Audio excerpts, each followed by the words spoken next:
You're listening to the ESO Network, your station for all things geek.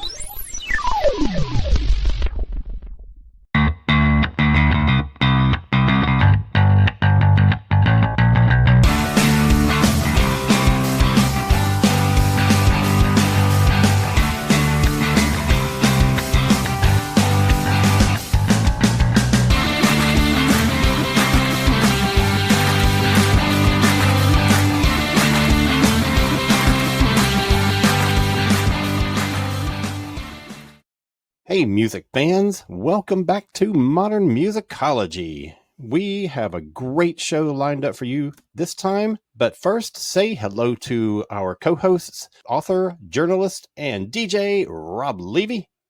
Konnichiwa. And drummer, singer, songwriter, bird enthusiast, Stephanie Seymour. Hello, everybody. That was so quiet. And I'm not going to say konnichiwa like Rob, but I just did, right. So whatever. So this week we are going to be talking about The Greatest Night in Pop. This is a documentary that first aired on Netflix on January 29, 2024, and it is about the making of We Are the World. And I'm a little... I don't know, the timing of this thing surprises me because, you know, this actually came out, the song came out in 1985. It was recorded in 1985. It was written December of 1984. It's so close to big anniversaries, but not really lining up with any of them. It just seems weird. But here we are. This documentary came out in the beginning of this year, 2024. And it is all about the night when We Are the World was recorded. The single was released on March 7th, 1985. It was recorded in January following the American Music Awards, and the song became the fastest selling single of all time and the first single to be certified multi-platinum. It actually went quadruple platinum. There was a global simulcast of the song on April 5th, which in most countries is Good Friday. And it was organized by, this is something I'd completely forgotten about, organized by two DJs right here in Georgia. Oh. And they literally got on the phone and called radio stations around the world and said, can you please play this song at this time on this date? Wow. So that's pretty crazy. And then the song ended up raising reportedly $80 million, which in modern money comes out to $222 million for famine relief. So you guys, do you remember where you were in 1985 when this song came out? And do you remember the hubbub around this song? Where were you when you first heard it? I do remember the thing about the rate, like that it was going to be broadcast on the same day. I didn't know that the two guys were from Atlanta, though. That's pretty interesting. And that they coordinated the entire world. That sounds That's quite a feat. Especially, I mean, if you think about it, yeah, right. No cell phone, no. I remember that. I don't know if I remember like the exact moment I heard it or anything, but I do remember that it was being simulcast like that. Broadcast. Mm-hmm. Do you remember whether you heard the song first or saw the video first? I believe I saw it. You know, I feel like I must have been watching MTV. Yeah. Mm-hmm. I think me too. Yeah. Yeah. I think I heard it first. Yeah. Okay. I was at a place called Streetside Records, which used to be near my house. And it was fantastic because it was near the old Grandview bookstore. So I would go to the bookstore to buy my nerd Doctor Who stuff, like in real time as it came out. And I'd walk across the street and get my punk rock on and get records. And I remember coming in there and they were all excited about this. And they were sort of doing a name check of all the people that were on it. Mm-hmm. And different people, like, so they were like, kind of like a roll call. Oh, is, you know, Vince Neil on it or, you know, whatever. And I don't remember if I heard all of it there or if I heard it, but then I definitely remember it being on MTV. I remember when MTV did the premiere of it, it was like the world sort of stopped and people like just sort of like I remember on the news, they had people lining up downtown in front of a department store where they had the TVs in the windows and people were there standing there watching the Yeah. video feed of it. I also remember it being on regular TV, which I thought for a music video was weird, Oh, right? It's like, yeah. this is on regular TV. So I definitely remember the video permeating everywhere. I remember seeing the 7-inch single, which apparently I own, everywhere. Like literally anytime you went to the record store, there it was. I remember that much. I remember seeing Tina Turner on the local news here talking about it when it came out. And those are kind of my sort of primal Yeah. memories of it. Yeah. I'm sure that I first saw it on MTV as well. They had the big premiere of it. And so I'm sure that I was there and saw that live as it happened. But man, I remember just that song being everywhere. Because, this follows Do They Know It's Christmas, which came out toward the end of 1984. And that's what inspired this song as a response, as a, let's get on this train. And it happened really fast. And we're going to talk about that in a minute. But I don't know if you remember this. There was, because if you have the single or the LP, it's got a list of all the people that are on it. And then there was the video. There was a version of the video that had captions, that said Cyndi Lauper and Kenny Loggins underneath it. But there was a version for the radio where there was like a narrator that would announce who this next soloist is.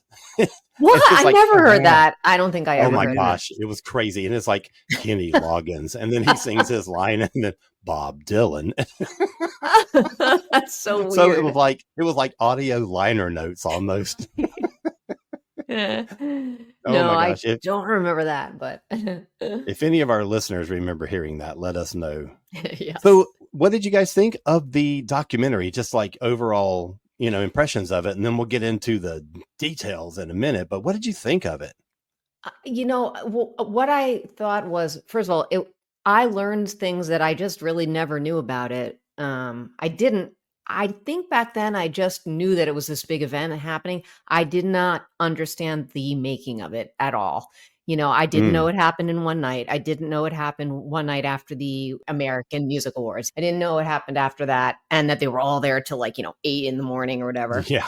I didn't know that they didn't know their parts. I mean, this was something that it was just a thing that I knew was coming out. And I figured, hey, when they must have rehearsed this all. And, it's like, you see the video put together very well. Mm-hmm. And you see, behind the scenes things in the video itself, but you don't really ever get the impression of the pressure they were under to record and stuff like that. So, I thought it was amazing to really see that whole behind the scenes. The thing that I didn't realize is that, they're coming up on the end of 84 and this idea gets suggested, and Lionel and Michael are going to write the song, and they're so busy and they've got so many other things going on. And they're like, well, he's hosting, we've got some ideas. Is hosting the American Music Awards, And they're like, we'll get to it. And then it was Quincy who said, hey, we're going to do this right after the AMAs because that's the only time everybody will be in one place. So at this point, you have 2 weeks to write this song. And the thing that I was blown away by was the kind of Lionel describing the writing process. I could have watched an hour of just learning about the writing process. Yeah, like going to Michael Jackson's house and there's a snake right there next to him. They had to he had never been to his house, but he's known him for years. But and that was just so. And that Michael's kind of joking around and whatever, but the pressure that Lionel felt, I think, more than Michael. Yeah. But they actually did it. They did it. When the pressure was on, they did it. Yeah.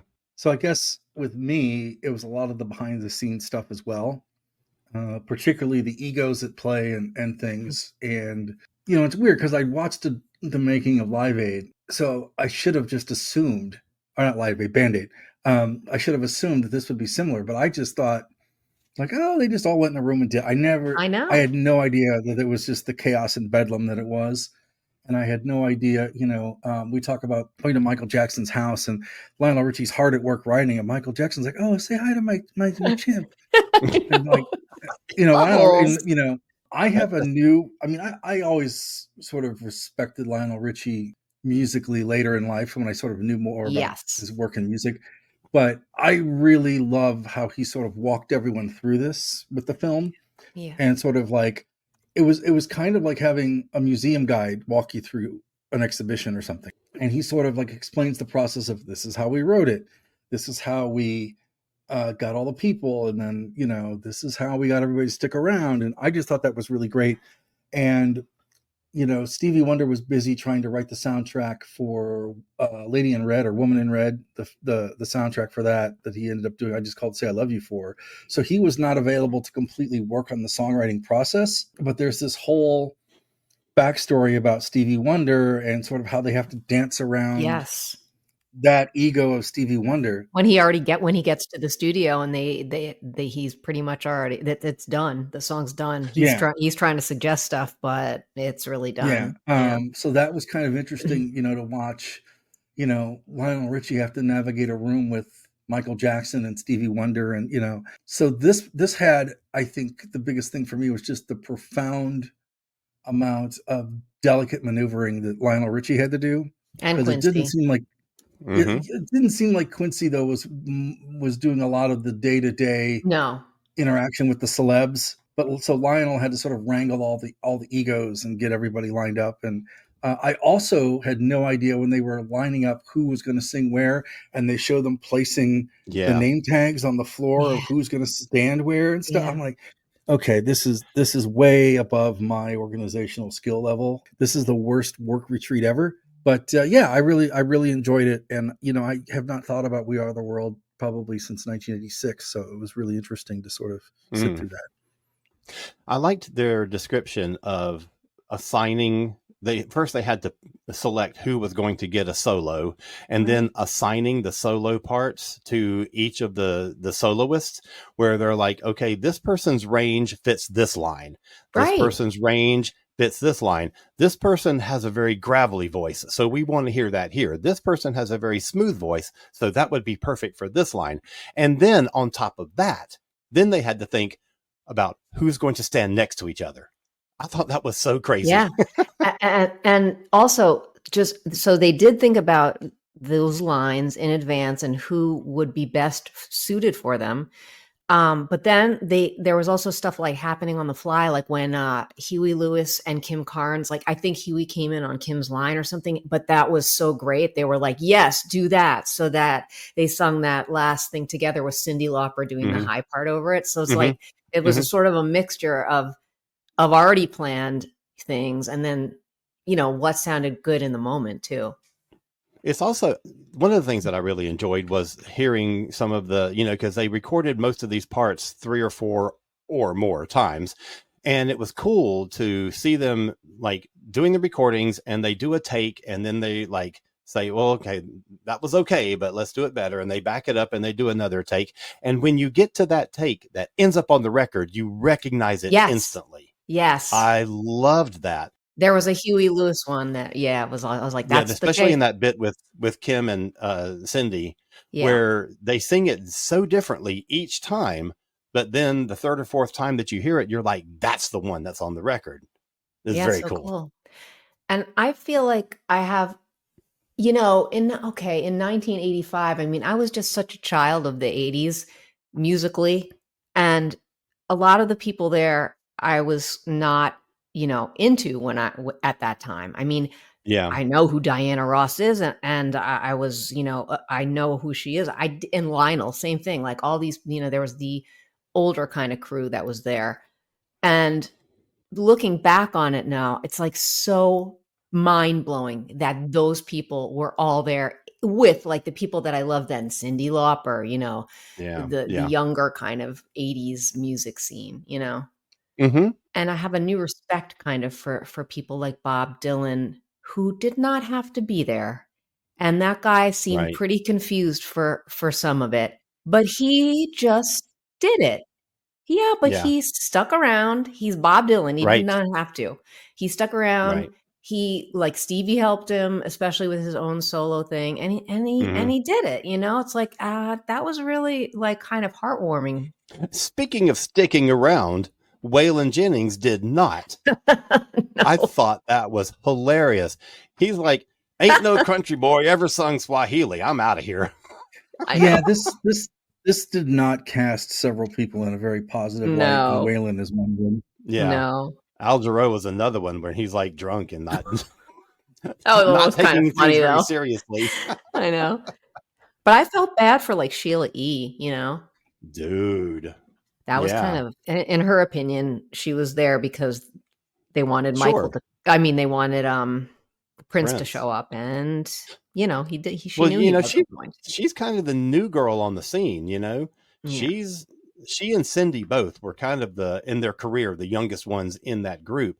And you know what's funny is that she performed on the AMAs, and they have a little clip of it. Yes. That performance is burned into my brain because it was such a huge impression on me, because I remember, at the time, this is 84 when her first solo album comes out, and Glamorous Life is becoming a big hit, and the video is playing all the time. And I'm thinking, this is okay. This isn't bad. And, it has her in the video, like playing her timbales and cowbells and stuff. And I'm like, is she really, Yeah. what's really going on here, And so the AMAs come around, and she fucking tore those fucking drums up. And I was blown away. I think And everyone from that moment, I was like huge Sheila E fan. And I remember very clearly my sister, we were still kind of young. I was like maybe high schoolish, and she was junior high or something like that. And she goes, well, she's pretty good for a girl. I was like, she's good for anybody. I know, she's sick. Oh my God. But you're right. It was like, that was her breakout. Yeah, absolutely.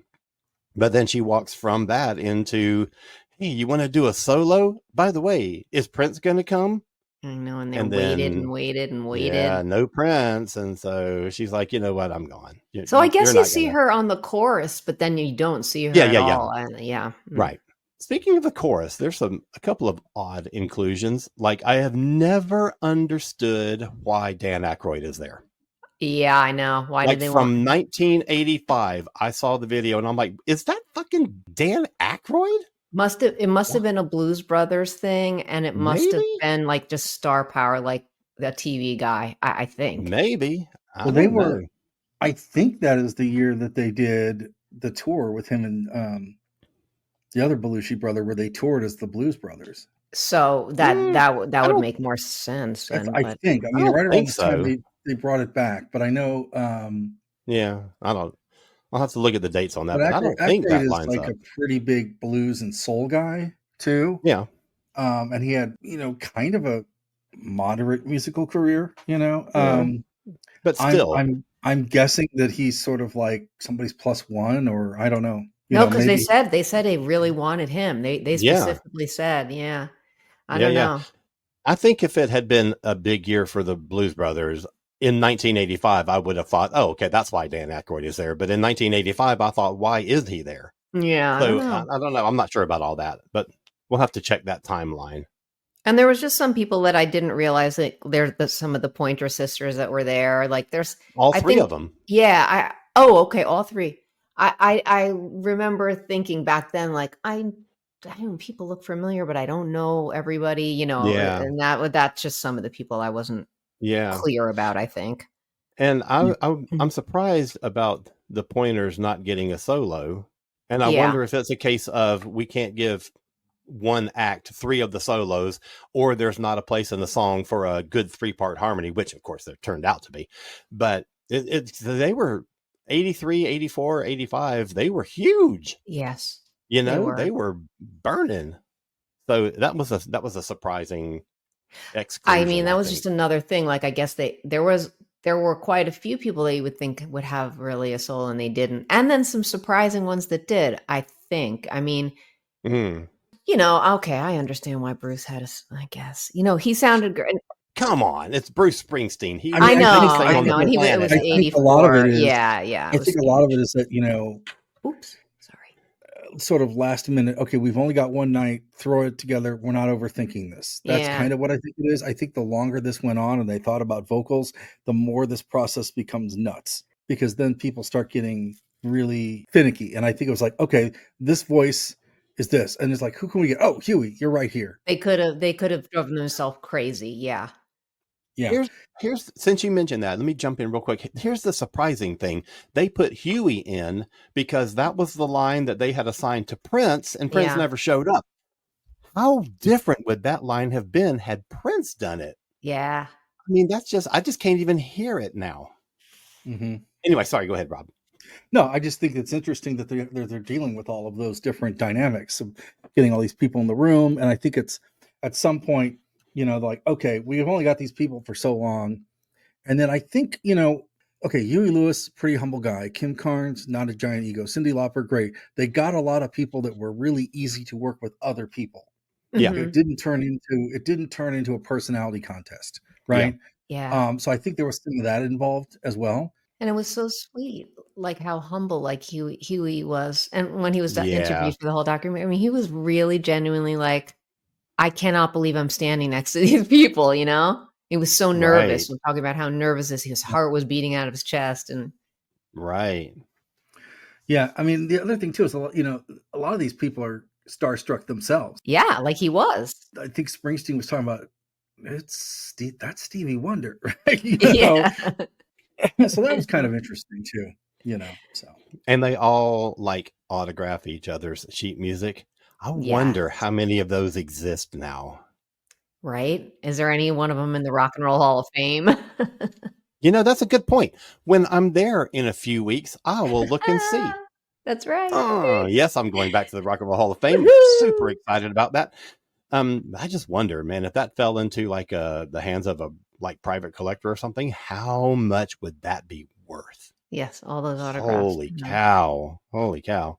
You know something I was thinking about I was watching the documentary, but also afterwards, like, I mean, if I was 25 or even 30, I could definitely be like, okay, I'm going to the American Music Awards. I'll be there all night. And then till 8 in the morning, I'll be recording. Just think about people who were in their 50s and 60s there, and maybe in some cases 70s even, I don't know, but that's brutal. Like, and they did it, that's something that I'll keep thinking about too. Like, wow, man, they went into like 6 in the morning, and then Diana Ross didn't even want to leave. She was so like sad that it had to be over. Yeah, that was sweet. I think they had a lounge area where like a lot of those people probably like took Ray Charles somewhere to chill and said, we'll come get him when we need him or something. I'm sure they had stuff like that. Oh, I know, but you think of it's still it's pretty amazing. Yeah. It's still a lot. It's a lot. Yeah. And then, you're getting to your tired points and then trying to get a second when you're starting to like unravel and like tempers starting to flare a little bit, or just like people being impatient. You could see that happening too. But they all came together, Yeah. So we talked about the AMAs was that night. And this is, the wrap up of, this is January of 85. So this is basically the wrap up of the whole like 1984 musically. And it's just insane to go and look at the nominees and the winners for this thing, because all of the people that are on that recording were all nominated or won something that night. And in the category this is so interesting, in the category favorite soul R&B male artist, the competitors were Lionel Richie, Michael Jackson, and Prince. Lionel won, or as Michael says, Lionel won. And I just think that is so interesting. The favorite female soul and R&B was Tina Turner, Chaka Khan, and Sheila E. So Sheila E is new on the scene, and she's already nominated in this category. Tina Turner is a legend, but she has had, she had that time away from the spotlight for a long time after she and Ike, went their separate ways, and she struggled with, her career. And then Private Dancer comes along. So 84 is just as big a year for Tina as it is for anybody here. Yeah. Favorite soul R&B group was won by the Pointer Sisters, and they didn't get solos or anything. Right. It's so interesting to look at all this stuff. And Lionel hosted the thing, performed twice, and won a shit ton of awards Like that night. So 7, he was I like, think. he was all over that show. I can't even imagine. And then really him saying that the only thing he could talk about when he got home finally that morning was the We Are the World session. Like he won all those, he Yeah. hosted the show, he won these, but the thing that to him in his mind, that was the biggest thing he did was the We Are the World session. Right.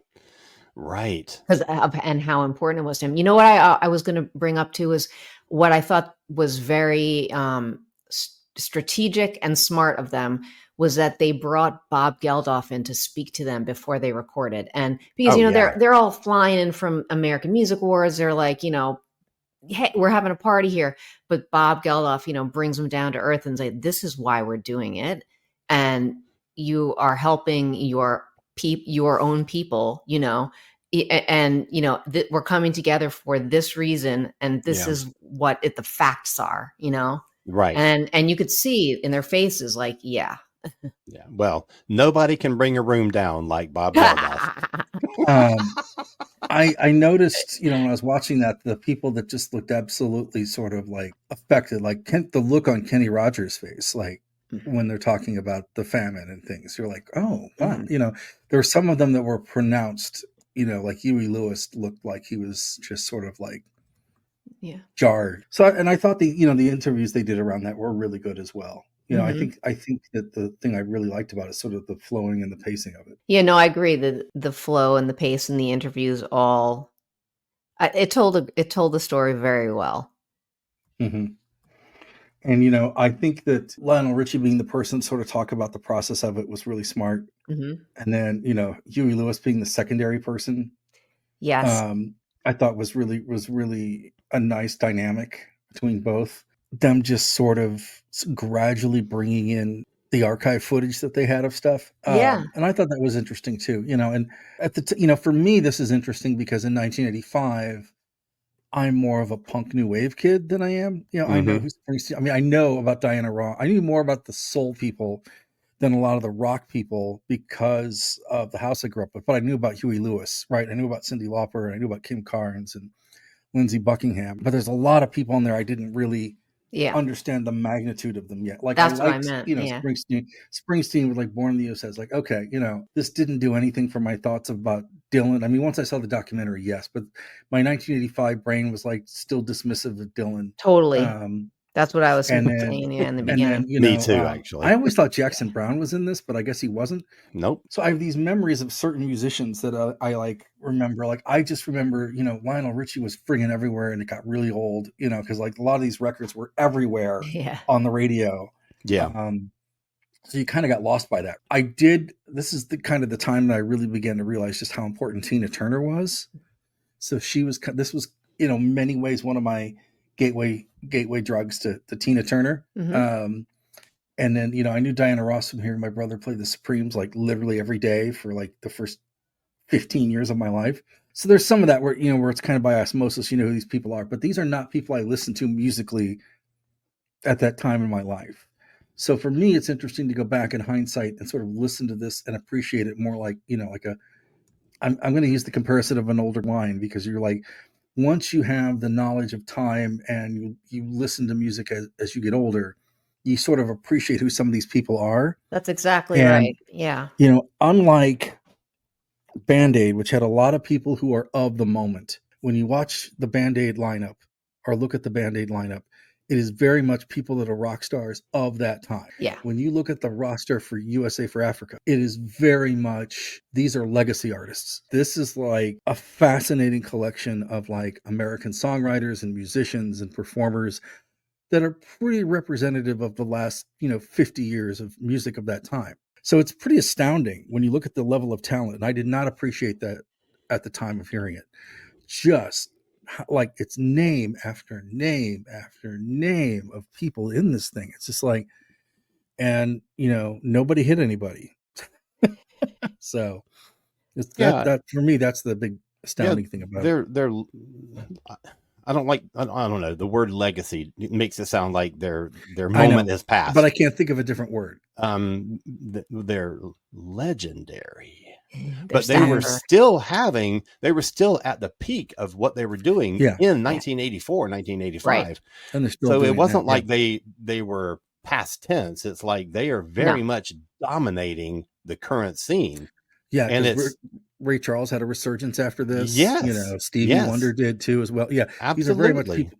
Yeah. I love the perspective of the cameraman also. I was really, gonna say that too. Oh, really? Yeah. That was such a great idea that they used him, and he was so happy to be there. And he's like, I can't believe Bruce Springsteen is standing like 2 feet away from me and I've got my camera in his face, No, the funny thing was that midway through, he's like, I can't believe I'm getting paid to film all this. Right. And at the end, they're like, well, ain't nobody getting paid. And he's like, well, at least I've got a good story that came out of it. Yeah, that was really He was great. I loved seeing him. Yeah, I also like Springsteen too, who is very candid, and that whole background about Bruce likes to rest after the tour, and he got on a plane to fly across the country to do this. And his voice, I never noticed his voice was shot.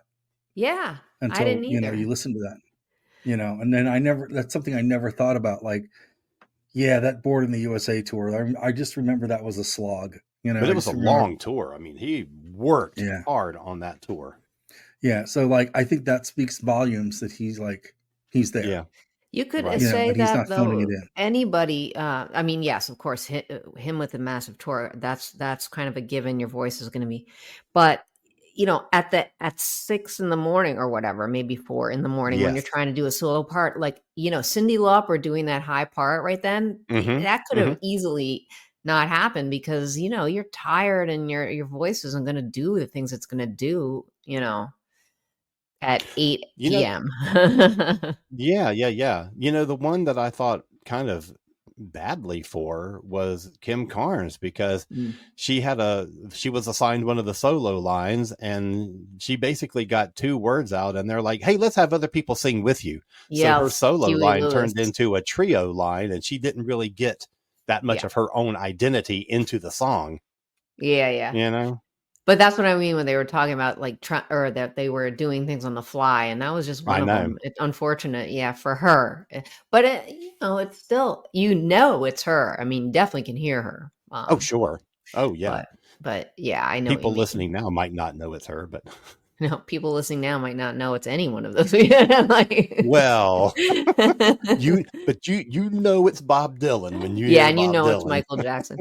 But a lot, I think, Rob, just going back to your point and what I was sort of saying at the beginning too, people who I did not think were I could not stand Lionel Richie at that time. It was he was so uncool. I just but having a new appreciation, right. As you get older, what these people, right. their legacy, and then just what they. Even now, I'm not going to go put All Night Long on, but it's, you can appreciate the fact that was a huge hit single and, one of a long line of his hits. So. Right. One of the things that really stuck out to me was this whole thing about them trying to get Prince into the studio and waiting around to see if he'd show up, and he never showed up. One of the big winners at the AMA that year and the Grammys that year was Purple Rain. And, Prince had a huge 1984. And it's interesting because he was sort of the press darling for a while now. Ever since 1999 came out, he was very much on the rise. And then Purple Rain came out and he was he exploded. Until this, because I don't know if you remember this or not, but he kind of got skewered by the press and raked over the coals and criticized for not participating in We Are the World. People expected him. This is your job. You are the biggest artist on the planet right now. It is your job to do this. And people were really unhappy that he didn't participate. They were offended by it. It was crazy.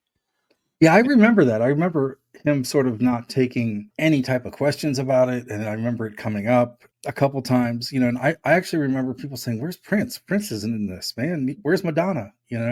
Right, right. Madonna's another one. Yeah. So I kind of remember, the people that people didn't talk about, I wonder if Madonna was ever even asked. I was just going to say, did they invite her? Yeah, because then she never got mentioned. She was in a clip. Yes. AMAs, but they never talked about her really. Mm-mm. I was kind of fascinated too that like they got Bette Midler, who Yeah. sort of represents a totally Yeah. different dynamic than the rest of them.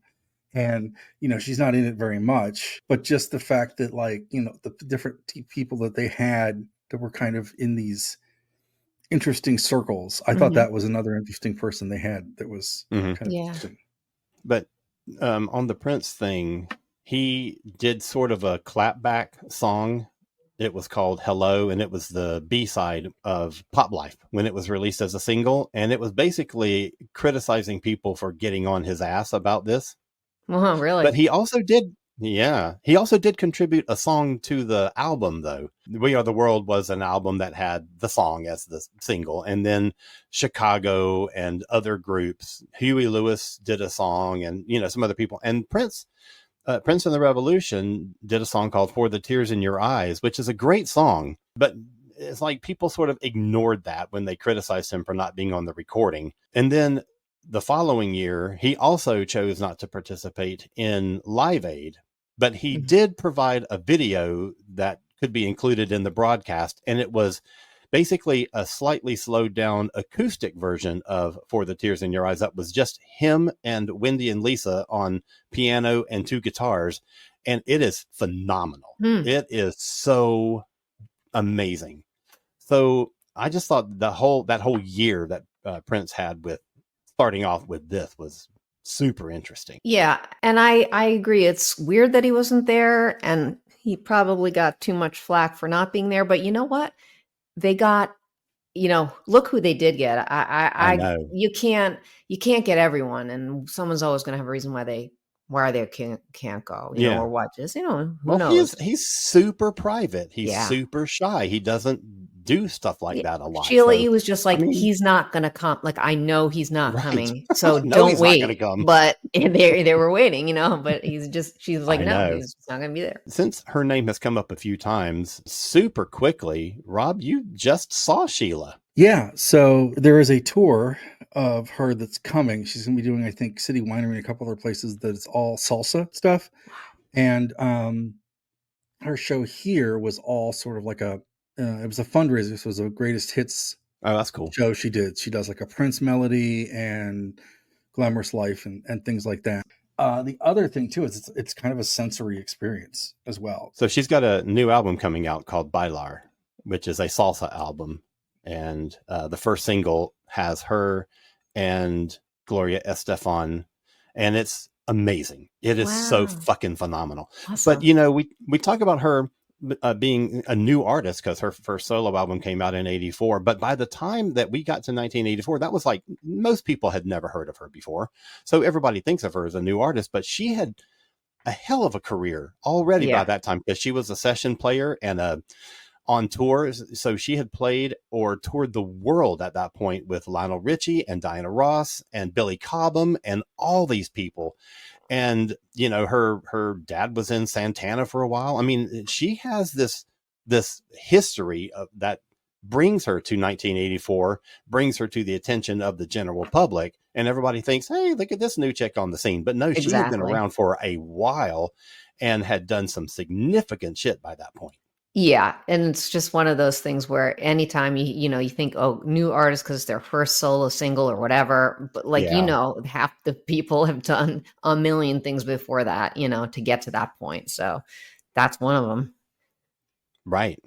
You know, we were talking about seeing sort of the behind the scenes stuff. You know, they planned on filming the recording session and using that, editing it down, using it as the music video for this thing. Had they not done that, we might not have had any of that footage that we saw. And before everybody else shows up, Michael gets there and he just records some of his parts. And just seeing him by himself in the studio at the microphone, just running through his parts and his interaction with Quincy and doing take after take was, I mean, I know, almost magical. So the cameraman was like, I can't believe that I'm seeing this, you know? Right. Yeah, that's so true. Him trying to figure out what he's going to sing here and there. That was so cool to see. Another thing that kind of blew me away, because, you know, this is pre-internet, Hmm. considerably pre-internet, is that after they finished recording the demo, they FedExed 50 Yeah. copies of the cassette out to all Yeah. the people who were going to do solos and sing in the choir and all that kind of stuff. Can you imagine having to FedEx all these packages that's just got a cassette tape in it? Here's your part. No, and also you had to like literally press on that thing to hand write those forms that, with the Right. copies and Mhm. doing all that like that's not just like they print a label at the post office. It was like, yeah, that There were was some really, interns that were yeah. exhausted. That Oh was yeah, really exactly. great. One of my favorite like things that was at the very end when they're showing just the car driving away or the limo driving away, and I think Lionel was telling the story, or someone was telling the story about how, oh, maybe it was Lionel. He was saying how I think Quincy Jones said something to him in the car, like, "Man, those white people sure brought it tonight." Like, like that was the greatest line. I was like, yes, they did.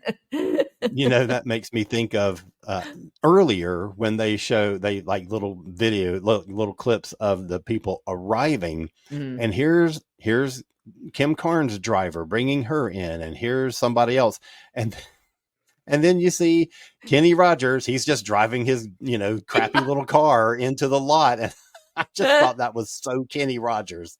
That was hilarious. I know. That footage was priceless, and it's true. Like, I think the video people were kind of, remember, like, at one point Quincy just turned around and he's like, "Be quiet, you have to be quiet," and they're trying to do their job filming a video and they're bumping into Yeah. shit and whatever. So I think it was a bit of a like, God, can you imagine just the circus it had to have been for everybody? Oh, I can't even. Right. You know? Can't even imagine. Yeah. Bring another bottle of wine. Yeah. Al Jarreau, oh my God. Sorry, Al, you're cut off, buddy. Oh, that's so funny. So I'm just curious to know if watching this documentary changed your opinion of, does it broaden your vision of what We Are the World is? Does it make you hear the song differently now?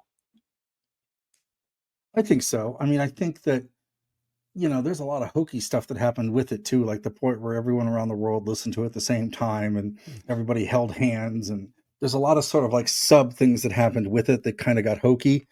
And looking at it through the mirror of time, as opposed to in real time, when it was literally everywhere you went for 3 months and you're like, oh my God, just stop. Because it got exhausting how much you heard this thing. So it did its job. But looking back, now knowing who more of these artists are and more of their career, and like, knowing more about Paul Simon and knowing more about, Dylan Yeah. and sort of like the personalities involved with like guys like that. Not that they're bad, but there's a lot of different dynamics to a lot of these people in the same room. Mm-hmm. Mm-hmm.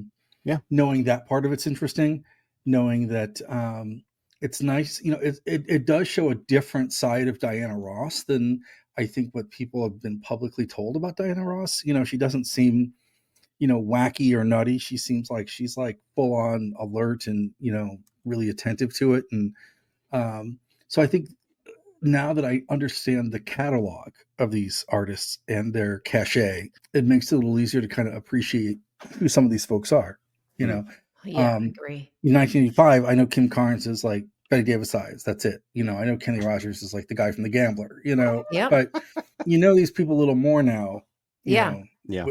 After time. I agree. Right. And I was thinking also, having been in the recording studio however millions of times, like it's hard to get 3 people to agree and to to Right. like, let's start this right now kind of thing. And to I just can't, the pressure and the wrangling and just the effort that they showed. I'm talking about Lionel Richie especially, and his grace under pressure is just pretty mind blowing, and I think he's pretty special. Yeah, I agree. So, as we said, this song was released toward the beginning of 1985, and USA for Africa which is the group that this was released under, and Band-Aid, who did Do You Know It's Christmas. All this stuff leads up to July 1985 Live Aid. And so next year is the 40th anniversary of Live Aid. Now, Rob knows how fucking obsessed I am with Live Aid. And we've done a show a few times now. We did some panels for like Dragon Con. And before we started this podcast, we were just doing a YouTube show, and we did a thing about Live Aid there. Expect, and I'm prepping both of you and the listeners, just expect that we are going to do something big next year for Live Aid for the 40th anniversary, because this is it's like my Woodstock. Yeah. You know what I mean? Yeah, and Anthony will be flying by private jet from Philadelphia to London to do the podcast. Nice. I was just going to say, like, in London, and he will be finishing the podcast much later than the rest of us in Philadelphia. Nice. I was just going to say, Alan's actually going to create the first time machine, and we're going to back in time. We're going to be at Live Aid. Every time somebody asks that question, if you had a time machine, what would you do with it? And I say the same damn thing every time. I say I would go to Woodstock. I would go to one of the shows that Bowie did on the Diamond Dogs tour, and I would take a GoPro with me and film it, because there is like no footage from that tour, and it's reportedly incredible. And I would go to both shows of Live Aid, so I could be at both stadiums at the same time, because it's a time machine. That's what I would do with a time. And I'd go see dinosaurs, of course, because, you know, I love dinosaurs. So that's my one musical sojourn. I'm going to go see dinosaurs. So anyway, be on the lookout for that next year. We're going to do a show about the 40th anniversary of Live Aid, and I'm so excited about it. I'm going to start planning it now. So we're going to take a quick break. We will be back in 30 seconds to wrap up our show. Don't go anywhere. What if you could bring 3 experienced producers into your home each week to discuss your favorite movies and the people that made them? That's Tales from Hollywoodland. Your hosts, Arthur, Julian, and Steve, collectively have years of showbiz producing experience. Their weekly show is a fast-paced, fun, and very conversational experience, like spending a good time with your best movie-loving friends and family. Tales from Hollywoodland is available wherever fine podcasts are found. See you at the movies. Welcome back. Here we are. All right. So we, as you know, we have sort of moved to a every 2 weeks schedule. However, we've had a number of interviews come our way. So in order to get all these people in that we have opportunities to chat with, we're going to be back 2 weeks with 3 in a row. So our next show in 2 weeks is going to be Ian Wright of the band The Jack Rubies. They have a new album coming out, and we're going to be chatting with him. The week after that, we're going to be talking to Michael Cardellone, who is the drummer, used to be the drummer with Damn Yankees, and currently plays with Lynyrd Skynyrd, and he is also an artist and has a gallery show coming up in May. And then the week after that, we are going to be talking to 2 members of rock royalty, Jeff Slate and Earl Slick. They both have new projects coming out that the other one is involved in. So I think that is going to be a really, really great discussion. Oh, yeah. All right, you guys, that's it for us this week. So, Stephanie, why don't you tell people where they can find more about you? Okay. You can find me on Facebook at Stephanie Seymour Music. You could find me on Instagram at there_r_birds. You can find me, I also have a website, therearebirds.com. And you can find me on Bandcamp under my name, and then on all the streaming platforms like Spotify and stuff like that. Ta-da! Groovy Tunes. What's up, Robbo? Where can people find you? Well, right now you can find me in my living room. You can. What's your address? No, I'm not doing that again. People start bringing their zoos. So you can find me on Instagram at Rob_Levy. You can find me on Facebook. You can find me on Blue Sky and Twitter or X, or Bejesus or whatever the hell that thing is called now. And also on Post as well. Not as often, but we didn't really know what was going to replace Twitter. So a bunch of us are on all these friggin' different things. Exactly. So you can find me usually on the Insta and, or I guess they call it the Gram. You can find me on the Gram and Facebook and probably Blue Sky more than the other stuff. So you can find me on all of those places. And you can also find me Wednesday nights on KDHX from 7 to 9 p.m. Central. The show streams. So if you want to listen to it online, you can at kdhx.org. And all the shows are archived for 2 weeks at kdhx.org. So you can listen to all the shows there. They're all streamed. And you can listen to it on the archive. And then Monday is the new fun day because I have a crazy day on Mondays. Mondays from 6 to 8 if you are on Greenwich Mean Time, which is 12 to 2 Central or 1 to 3 Eastern. You can listen to Antics on Louder Than More Radio online through Louder Than More Radio. You can listen to that. And all, as of this recording, 51 episodes of that, more than Aftermash, are available on the Mixcloud page for Louder Than More Radio. So you can go and hear all those anytime you want. They're all archived and streaming.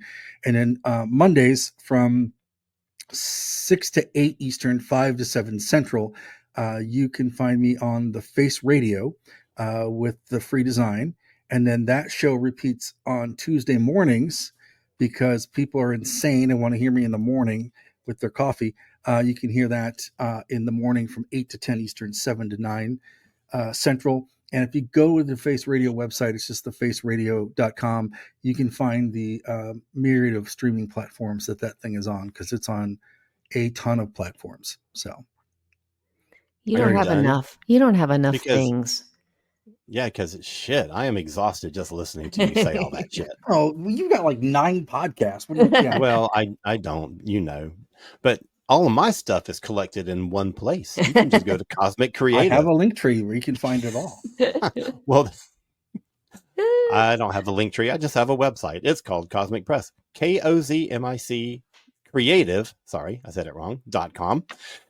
And you can jump there to all my books and all my podcasts and maybe some other things coming out within the coming year. Anyway, so we will be back in 2 weeks with our conversation with Ian Wright of the Jack Rubies. So everybody join us then.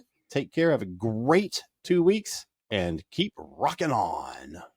And don't forget, we are the world. Well, we are. It's our world. You inhabit it. Right. All right. Bye, everybody. This has been a broadcast of the ESO Network. Be part of the crew and help support our shows by donating to our ESO Patreon or by shopping at the TeePublic store, which can all be found at www.esonetwork.com. The ESO Network, your station for all things geek.